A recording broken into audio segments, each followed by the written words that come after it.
Experiencing constant internet dropouts with your Optus NBN or 5G connection? You're not alone.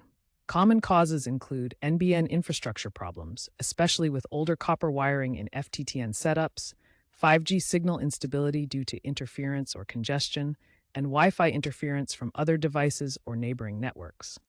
Start by checking your modem and router. Optus recommends ensuring you have the latest firmware updates installed, which they claim has reduced dropout incidents by 15% in recent months. Power cycle your modem and router, unplug them for 60 seconds, then plug the modem back in first, followed by the router. Use Optus's mobile app or a website like speedtest.net to check your signal strength and ping.